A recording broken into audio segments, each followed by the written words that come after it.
Hi there, Ayse. Let's see. I see you've got some essays for us, so let's see what you wrote. Okay.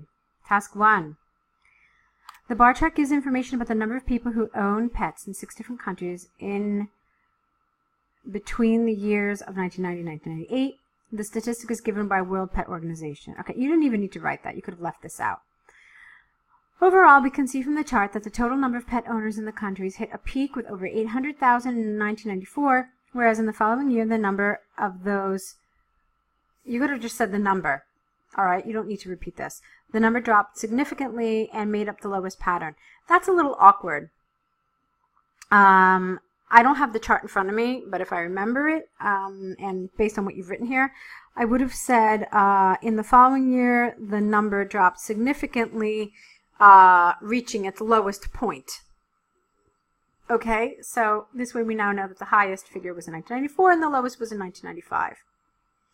Moving on. It is noticeable that the number of people owning pets almost remained stable throughout the period, with just over 100,000 in England. However, Wales and America showed unsteady figures over time. Not that time, over the period or over time. While fewer Welsh, I wouldn't have said people, fewer Welsh chose to own a pet in 1995, the number of those was highest in 1993 and 1997. In America, 1995 and 1997 saw the lowest number of pet owners, whereas people owned more pets in 1992 and 1994. It is also noteworthy that people in Ireland who owned pets constituted the lowest figure among the countries studied in 1993 and 1997. Okay, so check this out, Ayse. There's just not enough data here. Let me tell you what I mean. First of all, you wrote about the total number in your overview, and then you never mentioned it again. Remember that the overview, the point of the overview is to give the overall trend, the overall image of the graph, but that doesn't mean you mention it once and then you're done. What you have to then do in your detailed paragraphs is, well, discuss it in detail. So that's the only place you mentioned the total figures. As a reader, I want to hear where the number started in 1990, where it ended in 1998, and then I want to know those key features that you mentioned. Like, for example, you mentioned the peak of 800,000 in 1994, and you mentioned that in 1995 it was the lowest, but I have no idea what that number is. Okay, so that's some key information that I'm missing. That beginning point, that end point, and then those key points, the highest and the lowest in the chart. Okay, so that's two things. Like I said, just because you mention it in your overview, it doesn't mean you shouldn't mention it again. When you do mention it again, you have to provide those details, okay, with figures. So really, it's basically just 4 numbers that I needed you to include here: the beginning, the high, the low, and the end. Then, when you get to your details, you give me only one piece of data. Only one. Look at this, 100,000. So, you mentioned before your scores and what you've been getting in IELTS and that you're stuck. Well, I think this is a major problem. It's just not enough data.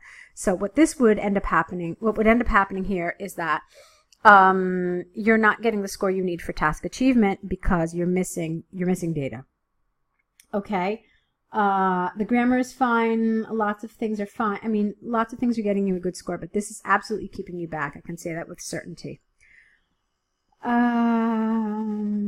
Let's see, they showed unsteady figures. Yeah, okay, great. So Wales and America showed unsteady figures. What's the range? I mean, like, are we talking about they ranged between 10,000 and 80,000? Are we talking about like 30,000 to 40,000? So you've got to give some information.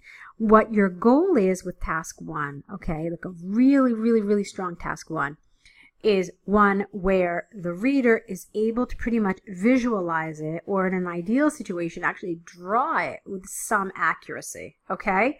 Not every single nuance and detail, but at least in a general sort of sense, get an image of what you're looking at. And so with the I can't think of the word I'm looking for, with the lack of detail, it's impossible to do this here, okay?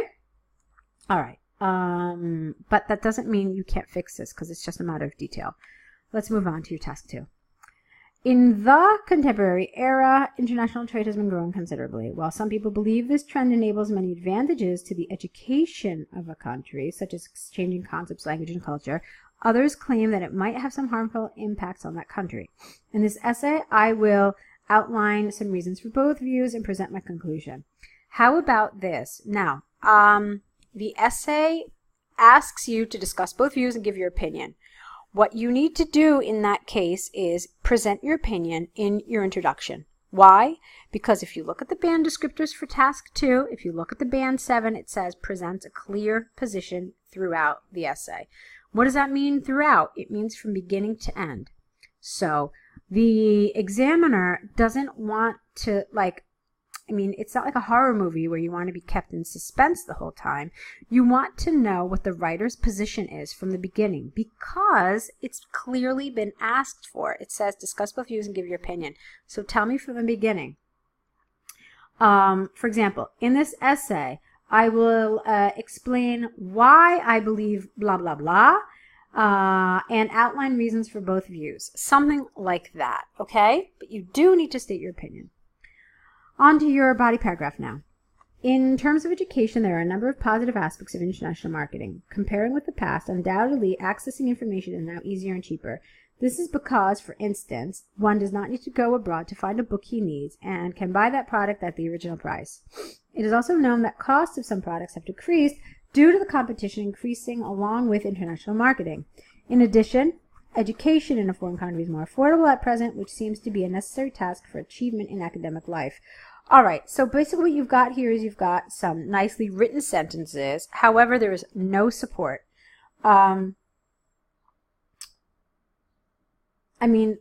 Okay, so fine. Here you gave it a little support, but then you give me this thing about the competition. No support, no example, no explanation, nothing. And then again here, education is more affordable. Why? Explain it to me. Tell me what you mean. So you've not supported this at all, okay? And that is going to be also a big problem for your task response. Your second body paragraph. On the other hand, we should bear in mind that this trend might cause a reduction in the differences between cultures, which could lead to monotony in the world. If people continue to use goods from other countries, they are likely to be exposed to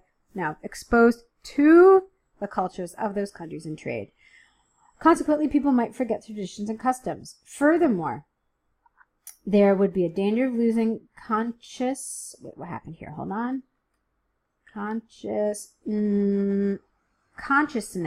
I think you mean, of being a nation. Because of that, some people have concerns about this issue. Certain measures, however, can be taken to prevent these drawbacks of international trade. Hold on, though. We're not talking about international trade. Check it out. You mentioned international trade here, and now that I look again, you mentioned it here. The idea is international marketing.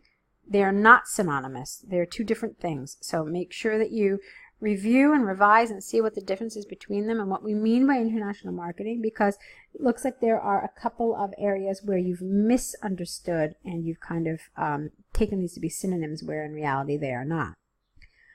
Okay, in conclusion, we cannot ignore the benefits of this trend for a country. In my opinion, people should accept the existence of global international marketing and try to use it for beneficial purposes. Okay, so in the end, we find out that you're in favor of international marketing, which presents a problem because you talked about the positives here and you talked about the negatives here. This is, in fact, the wrong order. You always put the side that you agree with down here towards a conclusion. So the order of your paragraph needs to be changed. You put the side that you disagree with first, and then towards the end, towards a conclusion, you put the side that you agree with. All right?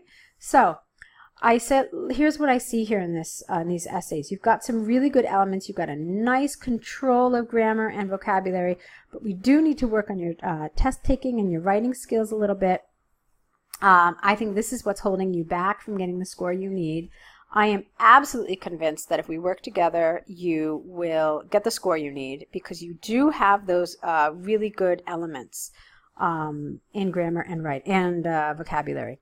So take a look and see which option for further collaboration works for you best, whether it's essay corrections or whether it's the online course. But I do want to see more essays from you. I know that you can get where you need to be. Okay?